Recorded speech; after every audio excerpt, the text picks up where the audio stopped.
What's a business without clients? Not a business at all. We need them, right? And there are some amazing clients out there, even ones that turn into friends over the years. The ones that give you joy, the ones that make entrepreneurship that much more fun, the ones that make you wonder why you didn't do this thing sooner, right? However, let's be honest, there are some not so great clients out there too, and I want to help you spot some of the potential red flags. Now, notice that I say potential because I believe a lot of issues can be resolved with clear and direct communication, but not always. And I figured in this video we can do sort of a rapid fire approach because I just have so many to talk about. I think there's 12 here, so let's just dive right in.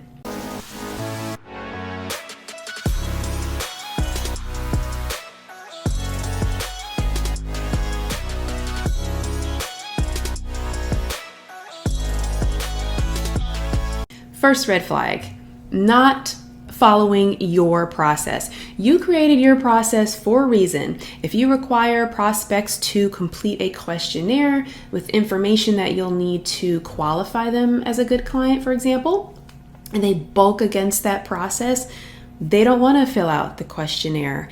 They don't want to have the discovery call to go over their project to make sure that you can indeed help them and, that just suit their needs. They don't want to have the kickoff meeting. They just want you to, start the work. Huge red flag. That tells me that they don't respect boundaries. They don't value my work or my business. Run from this client. Next.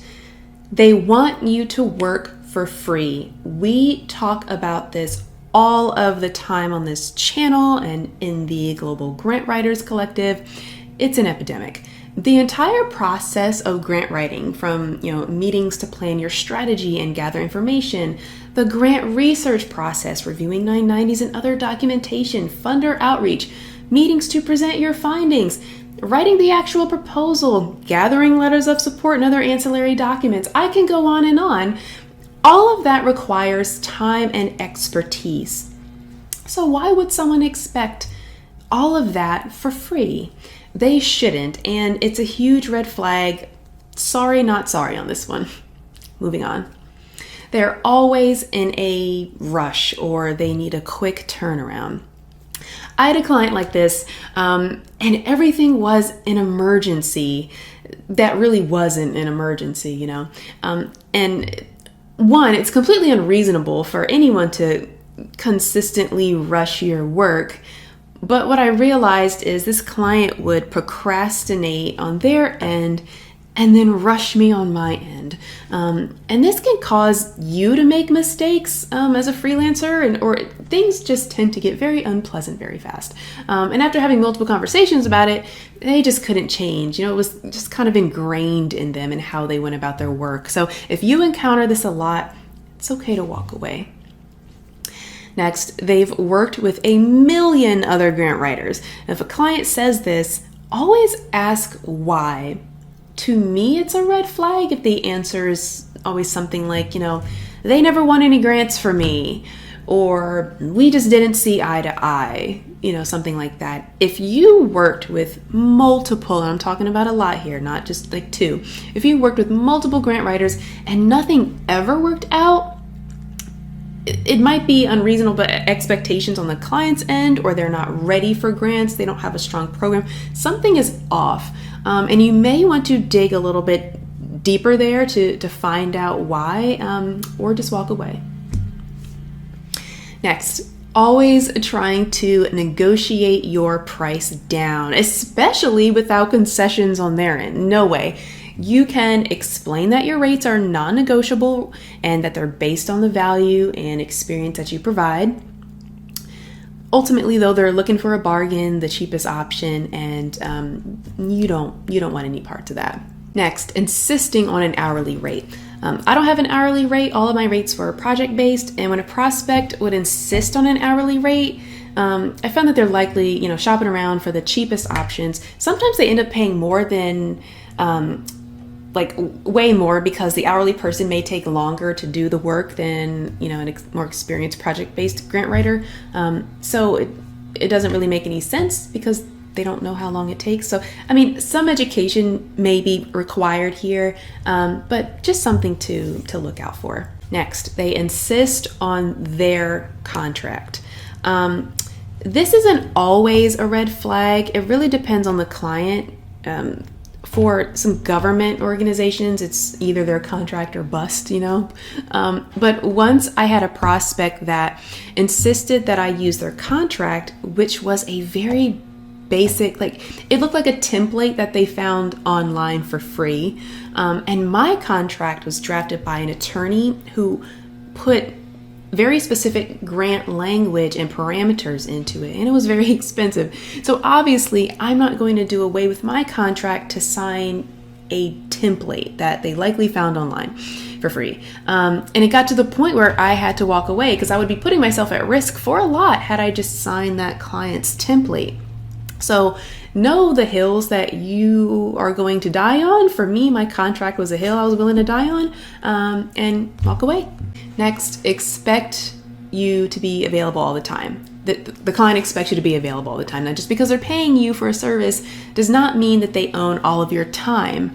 And if they want you at their beck and call, this means that they don't respect your boundaries again, and they probably have some unhealthy work habits themselves. This is especially true if they're not willing to pay you to be available more often. Next, refusing to sign a contract. So back to the contract is basic business 101, right? Contracts are there to protect all parties involved. It sets the tone, sets expectations. Everyone's on the same page. If a client can't understand why it's needed, and it's best to walk away right now. If you don't take anything else from this video, please remember to have a contract in place. And I will always recommend that you seek an attorney to draft one for you. All right, attempts to micromanage you.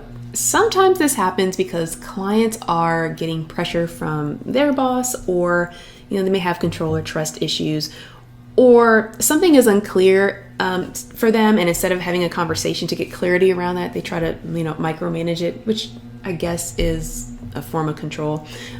If this happens, I think it just requires a conversation and explain to them that their micromanaging is hindering more than it's helping. You're a professional, you know how to do your job, and they need to let you do it. And if nothing changes, and it's time to go. They don't pay on time. This is a big one for freelancers, and depending on how you set up your payment process and what's in your contract, you're likely going to deal with this at some point or another in your journey. I think it's one thing if it's a first time offense and the client is very apologetic for it. Sometimes these things happen. But if it's a reoccurring issue, then it definitely needs to be addressed. You have to reiterate what's in your payment terms, what's in the contract, and I suggest that you do include late fees in your contract. Next, your inner voice is telling you something is off.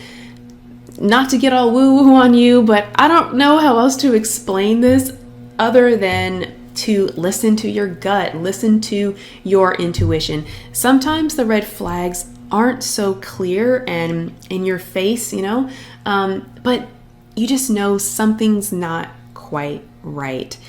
And if you're in the very early stages of business, I would say not to jump the gun too quickly at first on this one, because you could be wrong. But I think that your discernment does get better over time, and you'll be able to sniff things out a little bit faster, the further along you are in the journey. This was really fun.